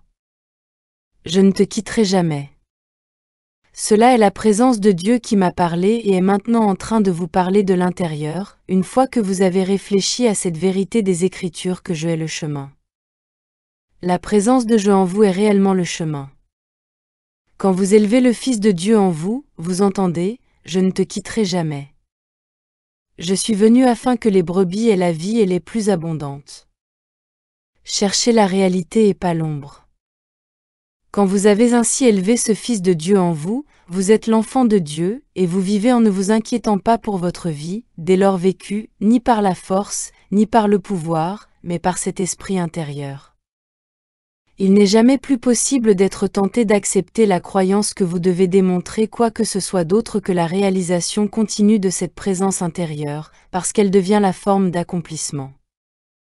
Je n'ose pas prier pour le succès, car un quelconque succès séparé et distinct de la présence de Dieu serait pour moi un échec. C'est seulement dans la réalisation de la présence de Dieu que je peux trouver le succès. C'est vrai, quand ce succès apparaît, il apparaît extérieurement sous forme tangible en tant qu'étudiant, message, livre, ou quoi que ce soit qui est destiné à cette expérience. Je n'ose pas prier pour les ressources, parce que toute ressource séparée et distincte de Dieu ne serait pas du tout une ressource, ce serait une ombre, ce serait une image, ce serait quelque chose de faux, certainement rien sur quoi compter. Mais, si je limite ma prière à cette réalisation de la présence de Dieu, ou de la grâce de Dieu, elle apparaît à l'extérieur sous la forme nécessaire, parfois des livres, des dollars, des marks ou des francs, parfois des éditeurs, parfois la reconnaissance sous d'autres formes, parfois le transport. Toujours, la présence réalisée apparaît sous la forme nécessaire à l'accomplissement de ce moment-là. Voyez-vous alors pourquoi le Maître a mis en garde contre le fait de prier pour la nourriture, le vêtement et le logement? Voyez-vous pourquoi il a mis en garde contre l'inquiétude pour ces choses? Cherchez la réalisation de cette présence, cherchez seulement au-dedans de votre propre conscience le rappel constant. Je suis avec toi. Repose-toi, demeure dans cette parole. Demeure dans cette conscience. Ne crains point, n'aie pas peur, je suis avec toi. Je ne te quitterai jamais. Je serai avec toi jusqu'à la fin du monde. Ma présence va au-devant de toi. Demeurez dans cette parole, et alors cet Esprit de Dieu vous apparaîtra sous la forme d'accomplissement pour votre vie, et sous quelque autre forme d'accomplissement pour ma vie. Pour tous les deux ce sera l'accomplissement, mais il se peut que les formes varient, puisque ce qui représente l'accomplissement pour vous peut ne pas représenter l'accomplissement pour moi. En outre, ce qui représente l'accomplissement aujourd'hui peut ne pas représenter l'accomplissement dans un an. En vous souvenant que c'est la reconnaissance de la présence de Dieu en vous, et en étant assez tranquille pour reconnaître la présence de ce jeu au-dedans de vous, cela prend alors soin chaque jour du pain, de la nourriture, du vêtement, du logement, de la joie, de la paix, de la sécurité, de la sûreté, de la rémunération et de la reconnaissance, quelle que doive être la nature de l'accomplissement. Vous ne pouvez pas vous permettre d'accepter ces 2 points et de continuer comme si vous aviez lu une belle leçon. Vous devez les prendre dans votre conscience pendant une journée, une semaine, un mois, ou une année si nécessaire, jusqu'à ce qu'ils aient fructifié en vous et que vous ayez atteint une compréhension de la nature de la révélation de Jésus-Christ que je suis le chemin. À travers le jeu, qui est la présence divine au-dedans de vous, vous êtes accompli. À travers ce jeu qui est Dieu au-dedans de vous, à travers cela vous vivez. Ceci est la manière de vivre, et vous vivez à travers cette présence en elle, avec elle, à travers elle, par elle. Communiez avec elle. Ayez votre vie, votre mouvement et votre être en elle et avec elle. Soyez tranquille et connaissez je. Soyez tranquille et entendez le murmure doux et léger, vous dire, ne crains point, je suis avec toi. N'aie pas peur, je suis lui. Reposez-vous en moi.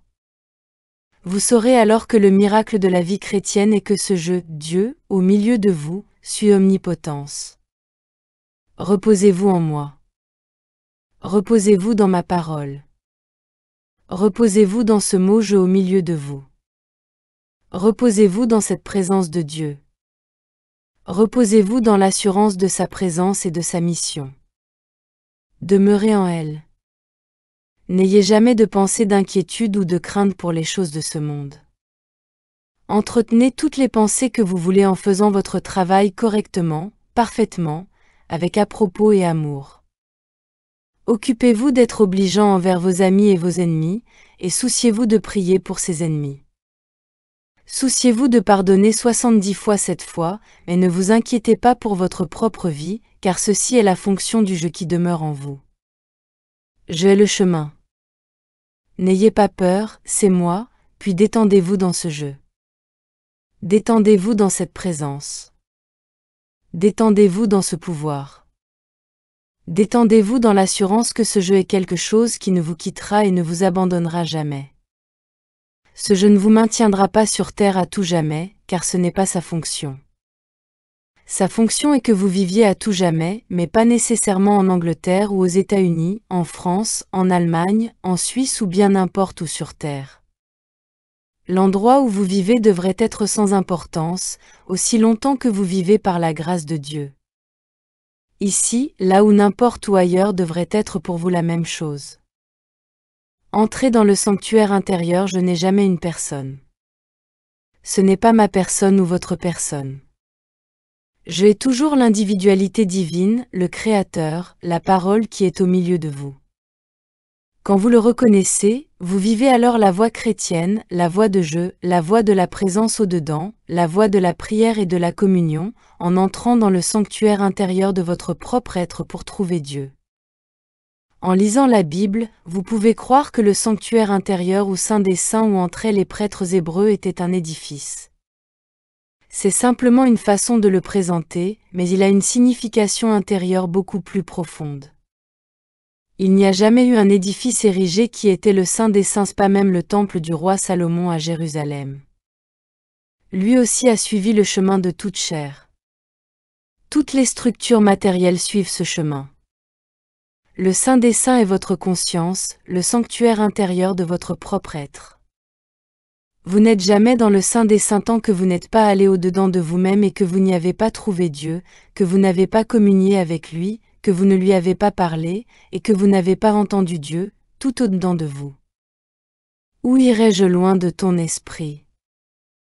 Ici où je suis, Dieu est, et je n'ai besoin que de me détourner des édifices matériels, des royaumes matériels, pour me retirer à l'intérieur, dans l'édifice spirituel, le temple qui n'est pas fait de main d'homme, dans mon royaume, le royaume spirituel.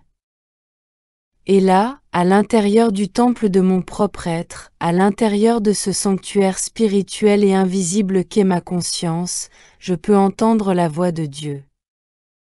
Là je peux porter témoignage pendant qu'il fait entendre sa voix. Je peux entendre la petite voix tranquille, et je peux observer la terre de l'erreur, le péché, la maladie, le manque, la limitation en train de s'écrouler pendant que sa voix dit « N'aie pas peur, c'est moi. Ne crains point, je suis avec toi. » Souvenez-vous consciemment, quand vous vous éveillez le matin, que là où vous êtes est ce temple de Dieu. En vaquant à vos occupations pendant la journée, que vous vous trouviez dans votre maison, votre bureau, dans la rue, dans un bus ou en difficulté, tournez-vous au-dedans et réalisez « Je suis le temple de Dieu, et Dieu demeure en moi, dans ce temple ici où je suis. » Pratiquez cette présence de Dieu en vous. Pratiquez-la matin, midi et soir, dans n'importe quelle et dans toutes circonstances, mais plus particulièrement dans celles qui semblent être des circonstances mauvaises. Priez la prière de rappel, pas une prière pour des choses dont vous avez besoin, ou que vous voulez ou devriez avoir, mais la prière de rappel, n'aie pas peur, c'est moi. Sois tranquille et sache que je au-dedans de toi suis Dieu.